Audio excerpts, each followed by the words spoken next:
இனிமே கண்ணை மூடிட்டு கடலை எண்ணெய் வாங்கலாம். ஏன்னா மந்த்ரா கடலை எண்ணெய் இதயத்தின் தயாரிப்பு. வறுக்க பொரிக்க ஏன் எல்லா சமையலுக்கும் மந்த்ரா தான். மந்த்ரா கடலை எண்ணெய் அபார ருசி, ஆரோக்கியமான உடல் நலம்.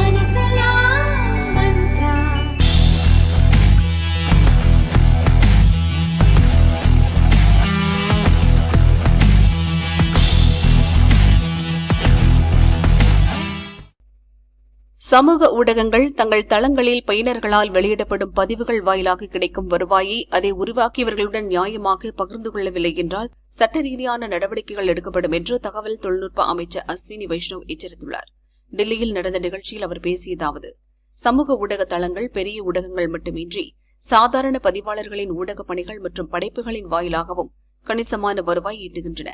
எனவே அந்த வருவாயை அவை நியாயமாக அவற்றுடன் பகிர்ந்து கொள்ள வேண்டும். இதே சமூக ஊடகங்கள் தாமாக முன்வந்து செய்ய வேண்டும். இல்லையெனில் அதை சட்ட வழியில் செய்ய வைப்போம். பொருளாதார மற்றும் கலாச்சார முன்னேற்றத்திற்கு அறிவுசார் சொத்து அடிப்படையாக இருந்து வருகிறது.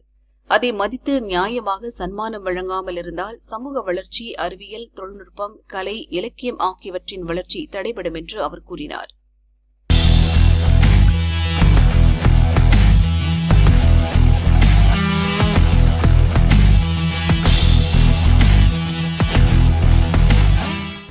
மத்திய கார்ப்பரேட் விவகாரங்கள் அமைச்சகம் நிறுவனங்கள் தங்களின் நிலுவையில் உள்ள ஆவணங்களை சமர்ப்பிக்க ஏதுவாக CCFS 2026 என்ற புதிய திட்டத்தை அறிவித்துள்ளது.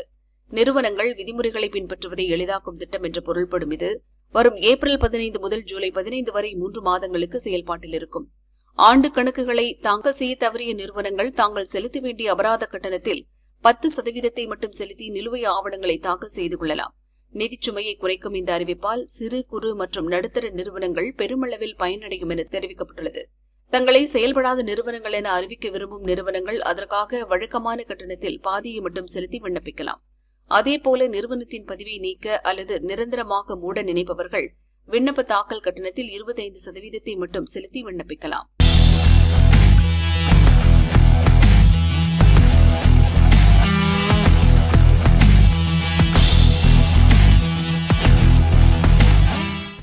Indian oil, Bharat petroleum, Hindustan petroleum ஆகிய 3 பொதுத்துறை எண்ணெய் நிறுவனங்கள் ஷிப்பிங் கார்ப்பரேஷன் ஆஃப் இந்தியா நிறுவனத்துடன் இணைந்து சரக்கு போக்குவரத்துக்கான புதிய கூட்டு நிறுவனம் ஒன்றை துவங்க திட்டமிட்டுள்ளன.